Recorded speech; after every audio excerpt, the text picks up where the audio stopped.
hard market. By 2005, we had the same issues. It was, I was working on those days and still had the same work on PDFs and so forth. But I think for a wider audience, this is the hardest part. I mean, as it is, Iraq has a lot of issues with headline noise. I mean, we all hear the headlines of how horrible the state or this, that. On top of it, for anybody who needs to do hard work, you need to be really motivated and really have the time and the effort experience to go in and dig the data. That should become easier because that helps in narrowing that the difference between perceived risk and real risk. Although my own interest, if it stays like this, we have more chance to keep on buying until orders come in. Now, in terms of I think reporting is an issue.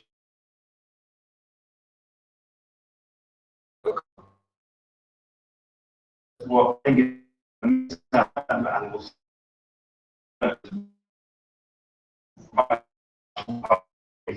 we have talked earlier that you think are primed for growth on the ISX because from an institutional point of view,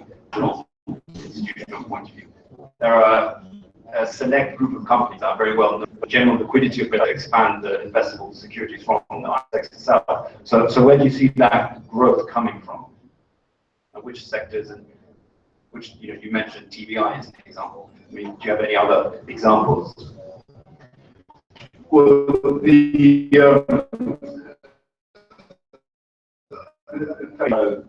ISX economy in Iraq, in that sense, the technology is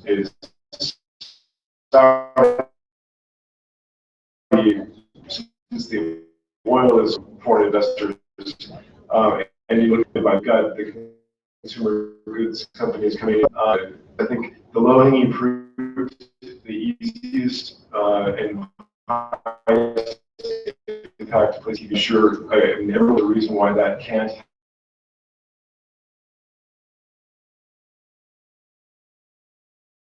of an ice cream that private label ice cream company in Iraq frozen food across the border to Kuwait. Phenomenal company. Go master list. Well-known edible oil company in Hilla. I think it's Hilla, just south of Baghdad. That should be listed. These are the type of core industries. So I think after banks, I think you've got things like consumer goods that I would focus on. Just to pick up on something there, the other thing in the room is oil.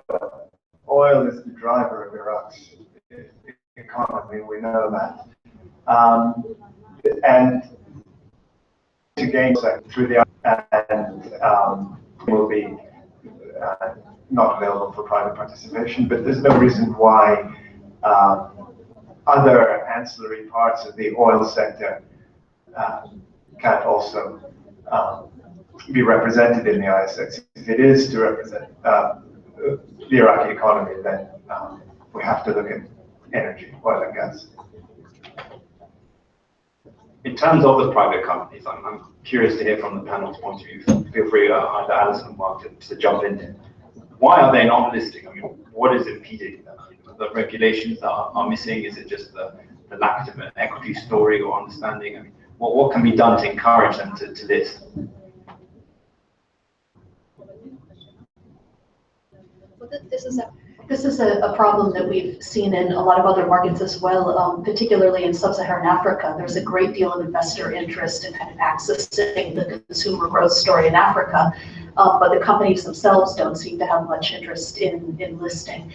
And in speaking with the Iraqi companies, I often get this impression as well that whether it's a large company with state participation or a historically family-owned company, that they don't necessarily see the benefit of listing, and they see a lot of negatives to having foreign investors kind of involved in the company and asking for information all of the time.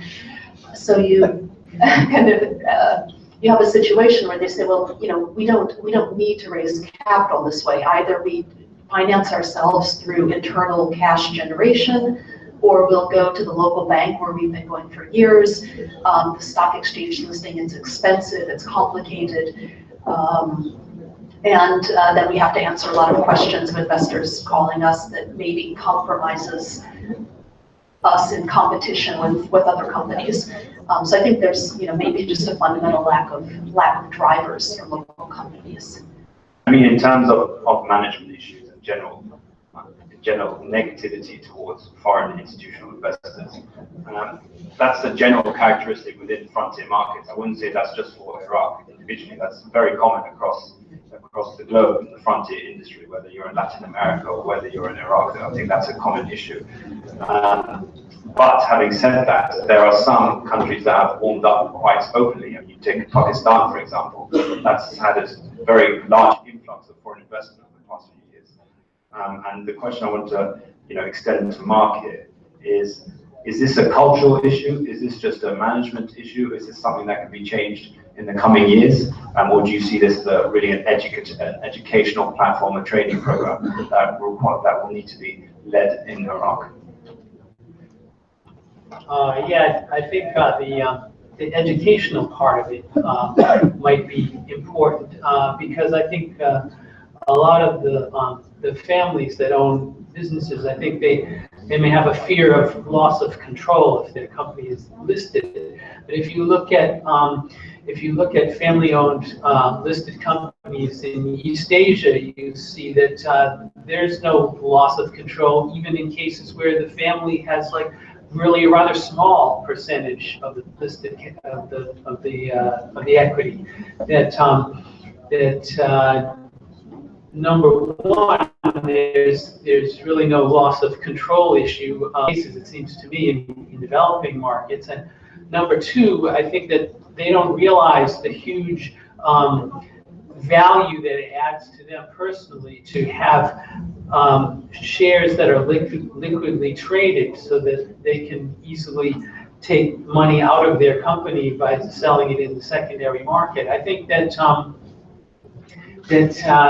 somehow there's perhaps in East Asia, I think that the role of educating the family-owned company a lot of times by the investment bank, that some wealthy Hong Kong family, they don't start out realizing this either, but then some guy from some local investment bank shows up with a lot of charts and look how much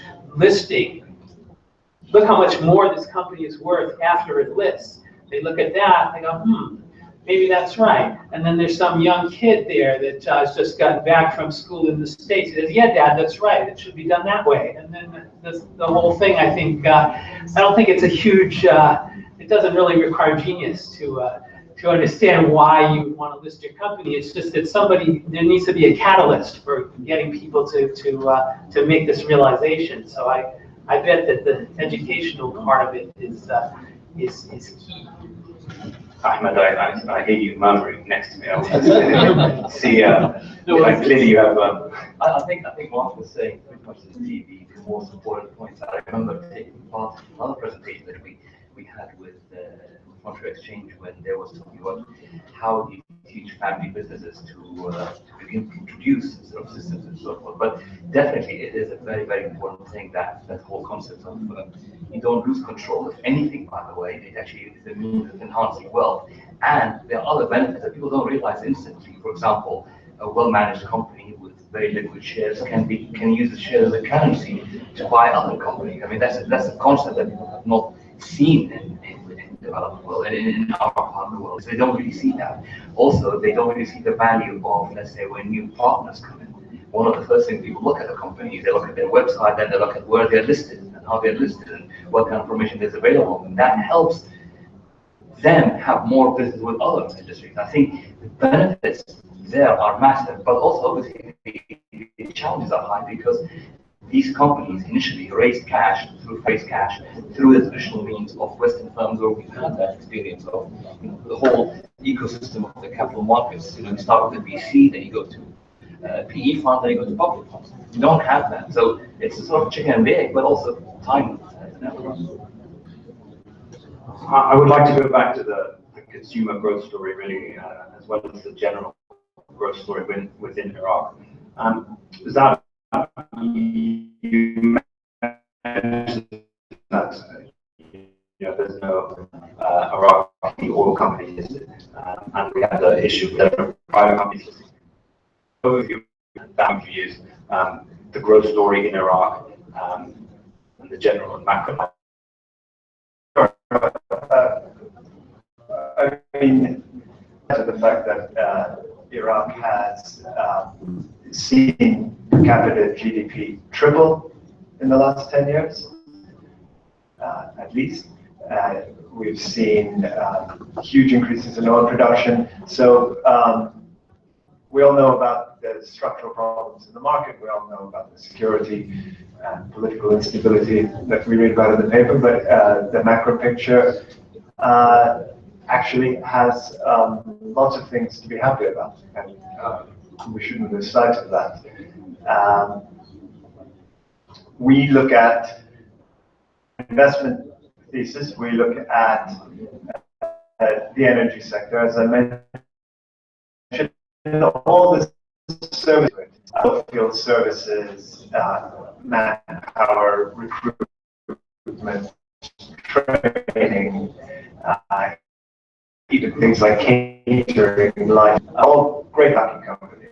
And there are already some very good, serious Iraqi companies from this. And we see them, Basra, Rumaila, Burjasiyah, and Zubair, in those areas, and you see Iraqi companies working, doing really well. And the other thing that's been mentioned many times here today is the rise, the favorable demographics of Iraq, the very large young population, and the rise of the middle class, and so we don't have to reinvent the wheel here. We can see this model in similar markets where incomes increase. People spend money on healthcare, education, financial services, data usage, as the CEO pointed out. So this is something that we can see coming for the future. Mark Azara,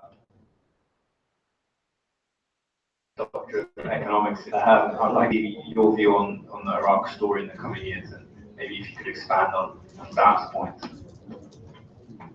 I think the key fact about the Iraqi economy is that it's going to be oil driven for the foreseeable future, and so it's very much held hostage to what happens with oil prices. My view is that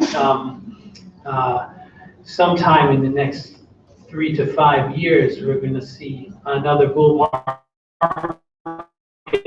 in oil, and the reason is simply that investment in exploration and development sources is at an all-time low. The conventional sources still account for, I forget, something like 81% of total oil production. Meanwhile, world demand is supposed to grow by, I think it's 1.2 million barrels a day for the next 5 years. That means that demand is going to grow by 6 million barrels a day in the next 5 years. There isn't any way for the unconventional sources, the U.S. tight oil plays and these other sources. Eventually, those aren't going to be able to grow fast enough to fill the gap between conventional sources and demand resulting from a lack of investment in conventional sources. I think that the future of the Iraqi economy over this medium-term period really is going to depend on whether or not my thesis is true, whether or not it isn't in fact the case that prices are going to have to move in to compensate for this emerging gap between growth in conventional supply and growth in world oil demand. And if that happens, I think happy days will be here again in Iraq, just as was the case prior to 2014. Of course, this is not really what anyone wants to hear. We want to hear a story about diversification, but I think in the short term, it's really all hinging on what happens in the oil markets. Yeah, just to give maybe a slightly different view, most frontier markets funds and even emerging market equity funds, the context that they operate in, they talk a lot about the consumer growth story. And the background here is that, you know, we come from the United States, from Europe, where consumer growth and demographics are slowing. So all of this money that's in equity funds in developing countries is actually looking for kind of consumer growth story that we can't find at home. So one of the things that attracts capital to any given country, again, we look at 60 of them, they're all kind of competing on this basis, is that the country itself has to be able to have a story that attracts investors, where in a few lines they can say, yes, we understand why Iraq. And a few years ago, Iraq had a very clear narrative. It was that after the war, there was strong consumer demand. People needed to, you know, replace a lot of goods, consume things they hadn't been able to purchase during the war. There was a manufacturing base that would allow those to be supplied, and there was oil money that would give a bit of financing. So we thought that all the components were in place, and this was the, you know, the Iraq, basic Iraq story. Since then, it didn't play out quite in that fashion. And, you know, in the meantime, that story is now, unfortunately, I think, kind of shifted to Iran. And I'll say this just because in London, again, 5 years ago, everyone was talking about Iraq. You know, we want to trade Iraq. Is someone going to create Iraq ETF? Lots of different companies launching Iraq funds.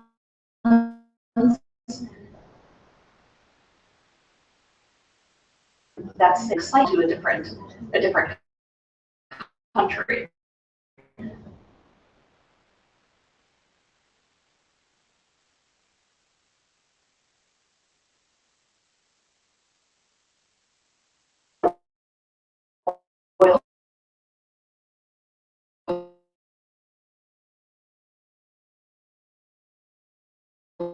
Oil production in U.S.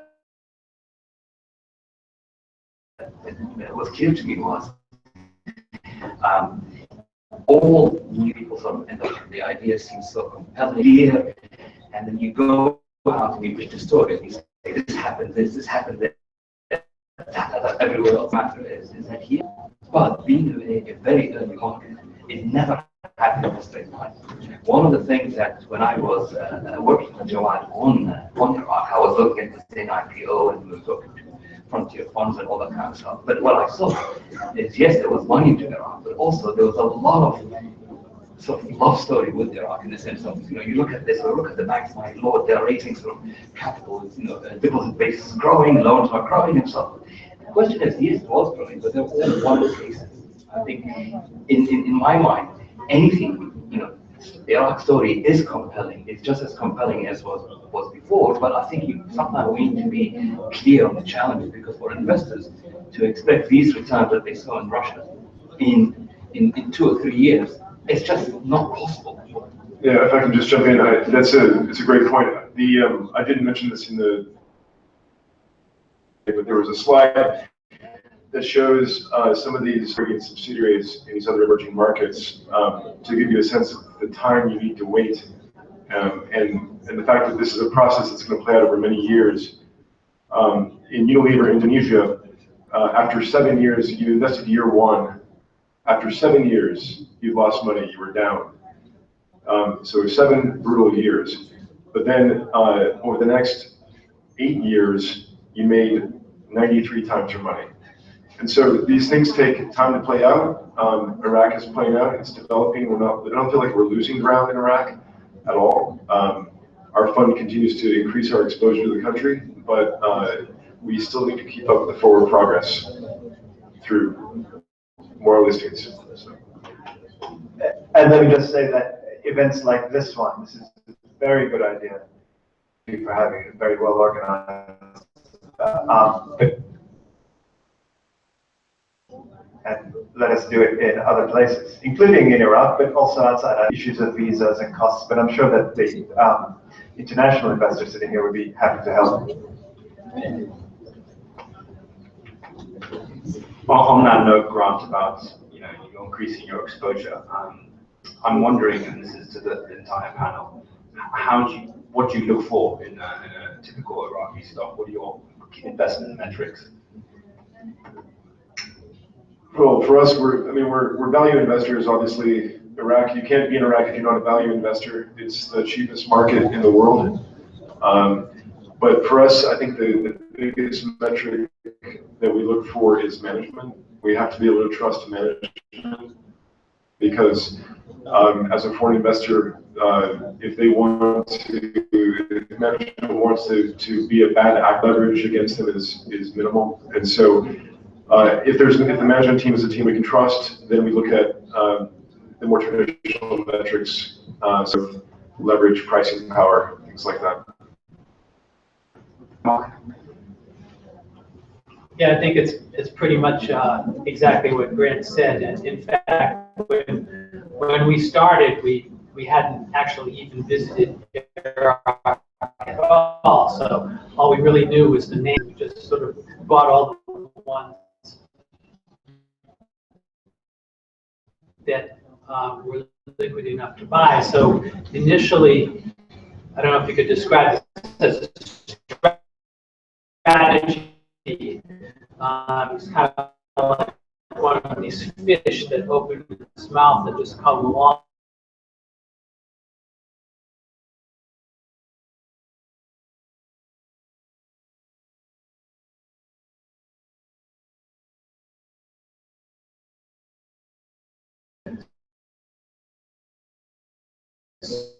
So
talk to them for like 5 minutes. Oh man, why did I have such a negative impression? So I think, yeah, for the brokers, not only the companies, but for the brokers to meet the investor is really important. Oh, I mean, ex-broker, like Yeah. as someone who spent his life as a broker, yes, definitely the broker is an essential piece of the puzzle because they are the ones who would tell you what, because there's a difference between a stock and a company. A lot of the time people say one is the same thing, but there's a difference. The broker can help a lot. When you mentioned earlier that some companies, that you invest in because they just have to. I would add the metrics of investing. I mean, one of the things that I try to do is, as they say, values in the eye of the beholder in a sense, because when you look at banks in Iraq, you've got to really take into account that these banks are not really operating as themselves. So look at their internal equities or keep in mind that it's a price of book not based on the real bank. So you got to look at the scenario as well to make it the picture. I know we're a bit pressed for time, but there are two more topics I'd like to reach before we open up to the audience and questions. Alison, I want your thoughts, please, on the ISEX and either MSCI Frontier Index or the FTSE Russell Index. I mean, should that be a goal that ISEX are looking, and how that, most importantly, sorry, to impact your allocation?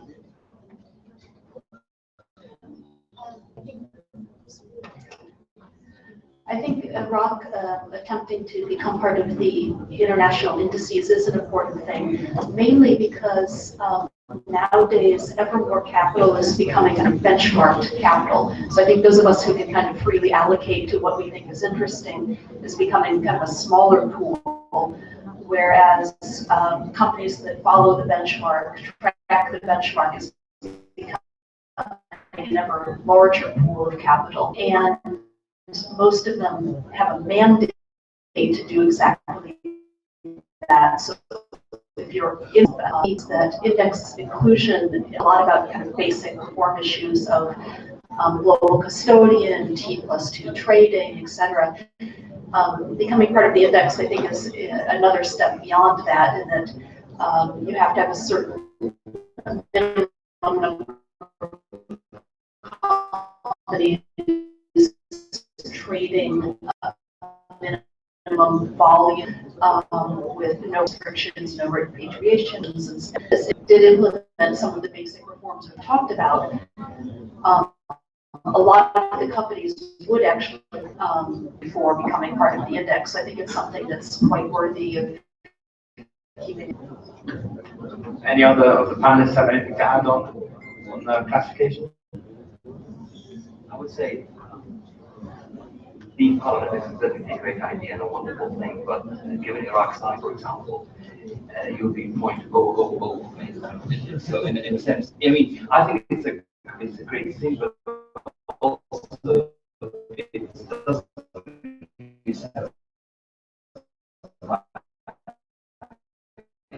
issues that the market needs. I mean, one of the things that anybody who look at the frontier market index, I mean, I had an experience where invested in a high weighting in the index, and that was precisely because Kuwaiti company, for example, weren't open to transfer, weren't open to issuing guidance or what have you. So I think it's a great thing, but it's not going to be the one that will sort of solve the problem today.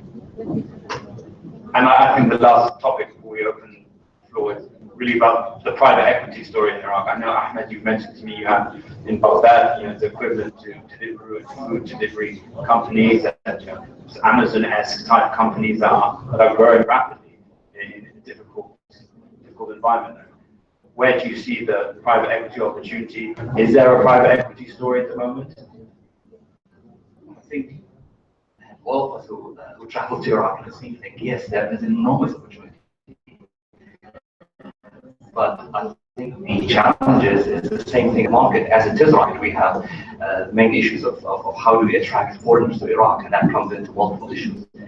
You just take these issues and multiply them by multiple order of magnitude, and you see the issues that are faced by private companies. Yes, there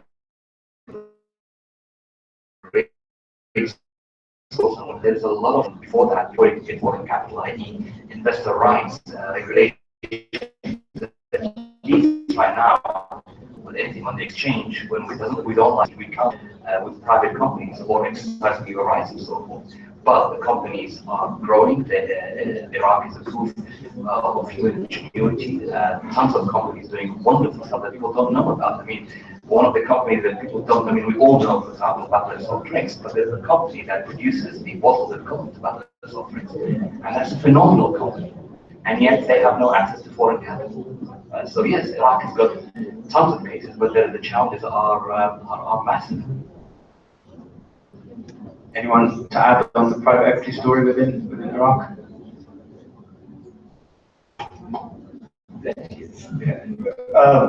My company's had success in the private markets, and in fact, we've had our best successes in Iraq. And it's absolutely true that to see exits currently. Our best exits came from having an Iraqi partner and selling our stake in the business to the Iraqi partner. I think if the panelists have no more to add on private equity, I'll be happy to open the floor to questions. We have a few minutes left to ask any questions. If you could please introduce yourself, your company, and the question to the audience and who it's directed to.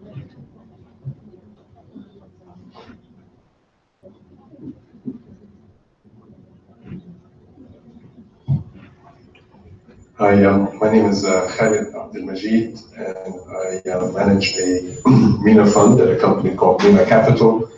I had a couple of questions, and the first is, sorry about the feedback. Further away, can you still hear me? Yeah. The first question is about management. We've spoken about management on the company level. We haven't really spoken much about it on the sovereign level. And obviously, Iraq has a lot of sovereign management problems, and I'd like to hear some maybe updates on good management or direction that the country is taking from a political to management point of view with Kurdistan and who would you like that addressed to, Khalid? I'll put someone under pressure. Maybe Grant, seeing as you're an investor outside Basra. That's the first question. The second question is for those who are not convinced with regards to a sustainable rebound in oil prices. Is the country taking steps to diversify the economy away from oil? And maybe for Grant's partner, neighbor, I'll address that question. Thank you. Great question about politics. I don't want to get into the political weeds here, but I would say is that Iraq is in a better situation now than it has been since I've been involved in the country and since our fund's been investing, and that's 2010. Told us when ISIS first appeared and we had there was uncertainty about who would be prime minister in the summer of 2014.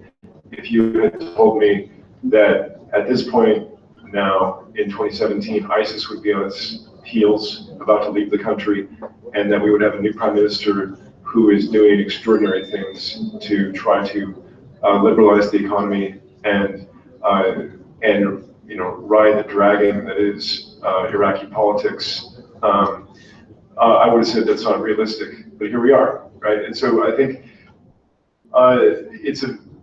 anytime anybody ever says to me or complains about what Abadi is or is not doing, or what Iraqi politicians are or not doing, I tell them that they have no idea the reality those guys live in, and that the calculations they make and the view of the world they have to survive in that setting is so foreign to anybody else that it's not really good comparison to judge.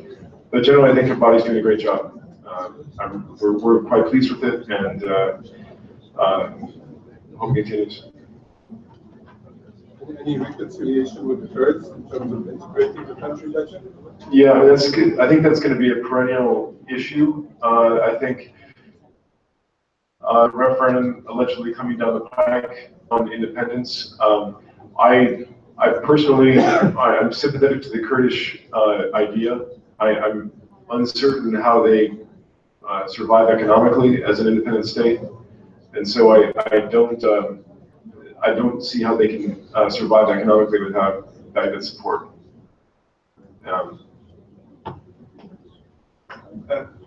I just wanted to add on the one issue on the management, sovereign management, is I should point out that Iraq hasn't had a finance minister since last year, and amazingly hasn't had a deputy finance minister for the last 3 months.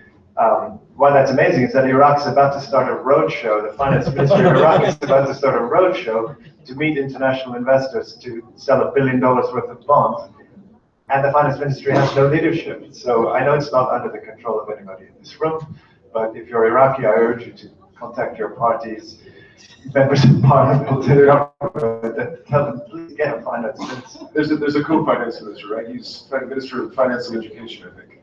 Yeah. I guess one more thought. I don't want to be flip or disregard your question, but my general sense is that outside observers and even Iraqis themselves overstate the importance of politics to the market.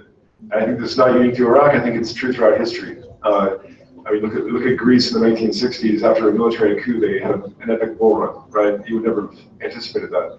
So politics are noisy in Iraq, but I think it's not the fundamental issue for the market.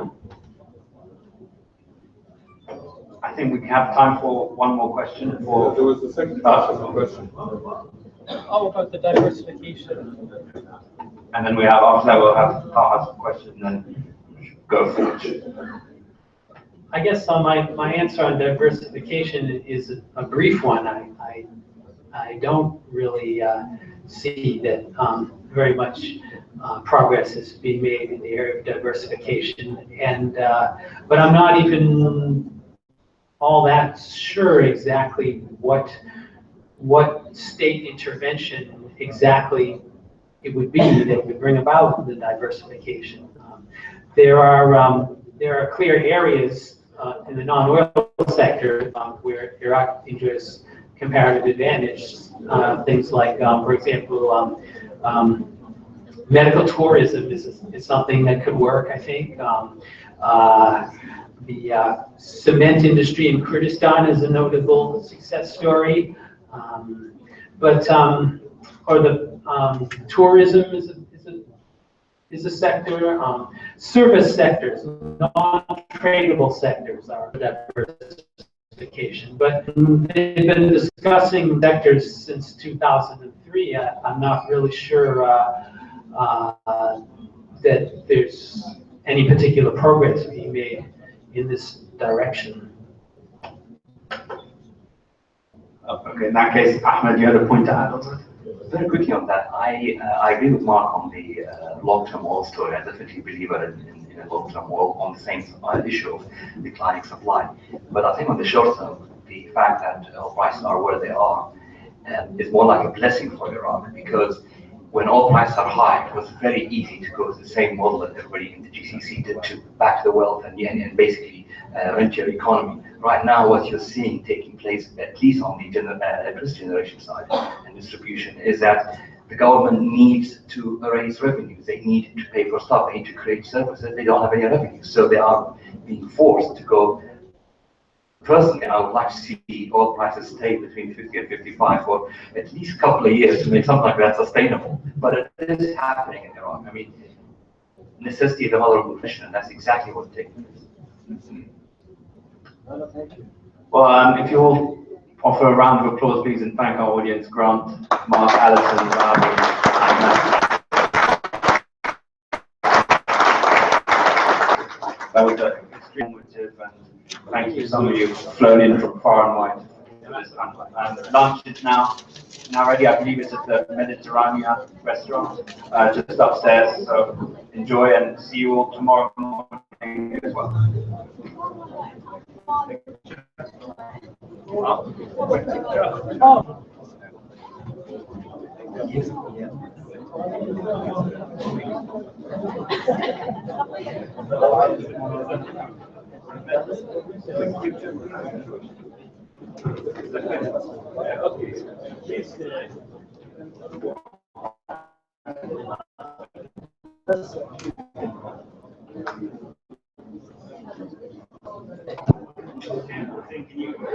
سوري بس الغداء بالطابق الثامن نفس الصبح مع بريكفاست، واليوم اكو دينر ان شاء الله بالليل على 8:30 برج الحمام، نفس الفندق برج الحمام.